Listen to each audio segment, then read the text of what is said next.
fast as I possibly can. Like every team has a time budget, and we actually think about this very carefully across the board. And the other is generally just burst capacity. Like right now we're in the middle of the World Cup, right? Like every time a goal happens, which I was just told won't happen, I'm pretty sure there's a huge influx of tweets happening. They just have to come in and get processed and get out the door again. So those two things I think are the biggest challenges for us. All right. I mean, so how did you go about actually engineering for, I think the burst capacity in particular is interesting, right? Because, I mean, Twitter isn't at the scale of Facebook yet, or Google. I mean, how do you handle, I guess, that sort of burst capacity and that sort of dynamism in what you're doing? Sure. I mean, I think the easy way to do it is basically just have lots of spare computers lying around that we can just use. Turns out that's not very smart.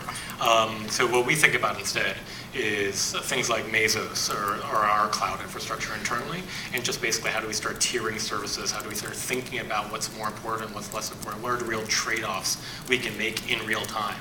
So when something happens, what are the things that we can just automatically shut down, what are things that we can automatically degrade so we can make sure this core experience is still working, and how you just do that effectively and efficiently. Like we do have to manage a budget, right? Like we don't print money. So like we have to be really smart about like how do we pack software into our machines, how do we like deschedule them, reschedule them, how do we globally balance them, stuff like that. All right. So I mean, you mentioned Mesos and your kind of your internal cloud. I mean, does Twitter operate, essentially, or how automated is that? I guess is it a case where you have rules in place where if X then Y and algorithms didn't manage that, or is it a case where people are kind of going, okay, World Cup's happening, we need to get on this and like. Sure. I mean, like, it's a little bit of both, to be really honest. Like, Twitter is going through this maturation stage of the way we think about our infrastructure. So our goal is to basically make this as transparent and as independent as possible. That's where, like, tiering comes into place. Like, if tweets are coming in, you want to make sure tweets are treated well. Like, you don't think you're willing to, like, get rid of other stuff to make sure the tweets are taken care of. That's pretty much automated. Like, managing capacity, managing how things are scheduled, that's pretty much automated. But, we do have network engineering teams, we do have operations teams and stuff like that actually do turn knobs every once in a while to make sure the site's operating healthfully. All right. And the one thing I've noticed, I think, in the past couple of years is, Twitter has really like stepped up in terms of, I'm seeing, more innovations coming out, more projects, more open source stuff. Like has it always been the case that Twitter was building some of its own stuff, or was it really at some point you realized, hey, we need to get serious about, we need to buy backtyping at Storm, right? Like we need to. Sure. No, I mean, like, we have a strong mentality of like, we are the only ones who have this particular constraint in mind. We write software in a way that's very different than the way other people think about software. So we build a lot of our things ourselves. We've been doing a multi-year investment on like these concrete building blocks, whether it be streaming compute, whether it be our compute cluster, whether it be the way we think about storage. So like the speed at which you're seeing us deploy features these days, it's because we have these mature components that now we know how to tie together. I think one of my engineers likes to say a lot that the job of infrastructure is to make development of Twitter boring. Like you shouldn't have to worry about like the Maslow's hierarchy of needs level kind of things. Like we should be really worrying about what do our users really want, how do you delight our users, and infrastructure. To infrastructure engineers, it's thoroughly exciting, but to application engineers, this stuff should just be boring. It should just work and should be easy. I shouldn't think about it. All right. Yeah, that struck me actually as I was speaking with some of your engineers who built your new Manhattan database, right? So, I want to ask. First of all, I'll ask you, Manhattan, Sure. Because I think if people haven't familiar, Facebook has built databases, Google has, now Twitter kind of built its own database from the ground up. So. Sure. Manhattan is sort of basically our real-time, large, globally distributed data system. Like everything, we're migrating everything we possibly generate at Twitter into Manhattan. In most cases. It handles multi-DC replication for us. It handles SLAs. We can set different bounds on certain pieces of data. Like some pieces of data be strongly consistent, some pieces of data can be weakly consistent. We can set what the time windows are that we want around all this information. So this is one of the examples of stuff that we just don't want engineers to think about anymore. I just want you to throw some data onto the Manhattan cluster in one DC, and it just happens to show up everywhere else when you need it. Yeah, and that's what struck me as they talked. The engineers were.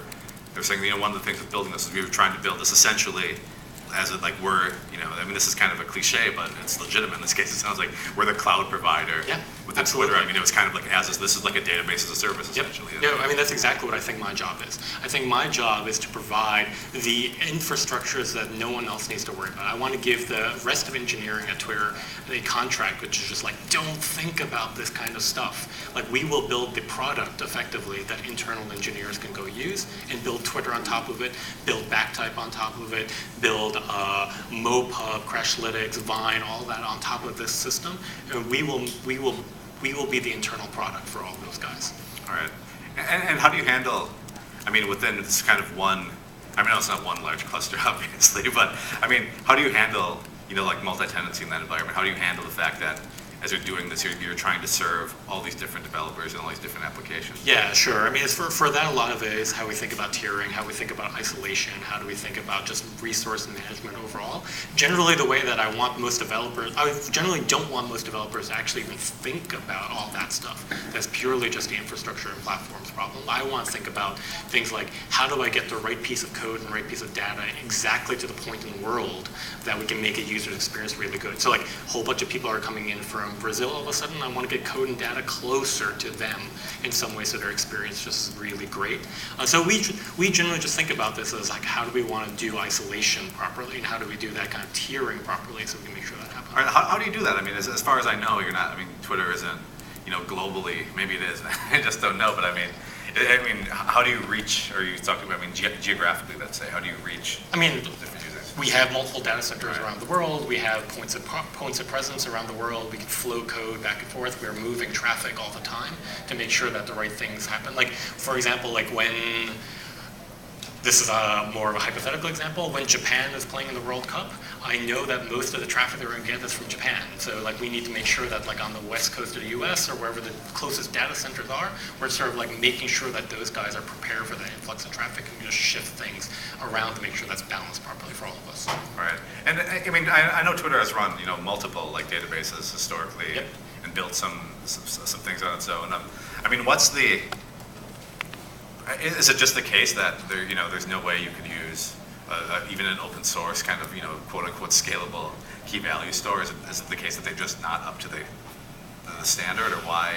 Yeah, I mean, the real-time constraint is a lot of the problem for us. So like, we've tried, like you said, we've tried things like MySQL. In fact, we still use MySQL in a lot of places. We used Cassandra for a while. We still use Cassandra in one or two places. We're in the process of moving that all to Manhattan. It just turns out that Manhattan is the product that Twitter engineers like to use mostly.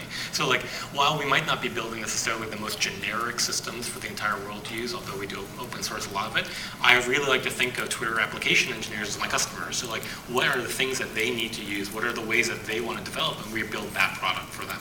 All right. And the one thing that always strikes me is, and I've read some Twitter engineering stuff to this end, I think, is like, Twitter, it's a very popular pastime, if you haven't noticed, to complain about Sure. Twitter, right? I mean, search sucks, all these things, and there's all these problems with it, but I think like the real-time thing is seriously legitimate, even if it gets down to the point of, how do you actually prioritize search results when things come and go in a matter of minutes or hours? Yeah, absolutely. Like, we have to do re-ranking on the fly depending on what's really going on. If a goal just happened, we might change the way that ranking occurs. Like, think about just the spam problem in general. Like, we don't have an opportunity to go, we do this, but we don't have an opportunity to do it in real time, like a way to do a mass cleanup of spam.